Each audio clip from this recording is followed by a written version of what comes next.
Hello welcome back to my channel. ఈరోజు మన ఛానల్లో సింపుల్గా ఎవరైనా చేసేటటువంటి సంపంగి పూల రెసిపీతో మేము ముందుకు వచ్చానండి.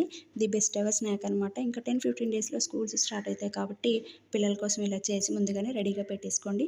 లేట్ చేయకుండా చూసేయండి. ముందుగా ఒక మిక్సింగ్ బౌల్ తీసుకొని అందులో 1 కప్పు వరకు గోధుమ పిండిని తీసుకోండి. ఏ కప్తో అయితే గోధుమ పిండి తీసుకున్నారో అదే కప్తో షుగర్ని తీసుకొని మిక్సీ వేసి బాగా పౌడర్గా చేసుకోవాలి. ఆ పౌడర్ని ఇప్పుడు ఇందులో యాడ్ చేసుకొని రెండింటిని బాగా మిక్స్ చేసుకోవాలి. తర్వాత ఇందులోనే కొంచెం కొంచెంగా వాటర్ యాడ్ చేసుకుంటూ మనం చపాతీ పిండి ఎలా కలుపుకుంటామో అలా కలిపి ఒక 10-15 మినిట్స్ వరకు పక్కన పెట్టేసుకోండి.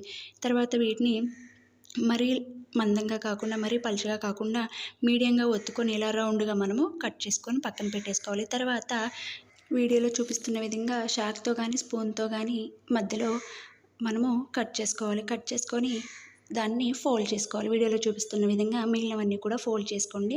మనం రౌండ్గా కట్ చేసుకున్న తర్వాత మిగిలినవి ఉంటాయి కదా, అవి మీకు నచ్చిన షేప్లో కట్ చేసుకొని పక్కన పెట్టేసుకోండి. తర్వాత స్టవ్ ఆన్ చేసి ఆయిల్ పెట్టుకొని ఆయిల్ బాగా హీట్ ఎక్కిన తర్వాత మనం ముందుగానే చేసి పెట్టుకున్నటువంటి సంపంగి పువ్వుల్ని కూడా నూనెలో వేసుకొని మీడియం ఫ్లేమ్లో మంచి కలర్ వచ్చేంత వరకు రెండు వైపులా కాల్చుకోవాలి.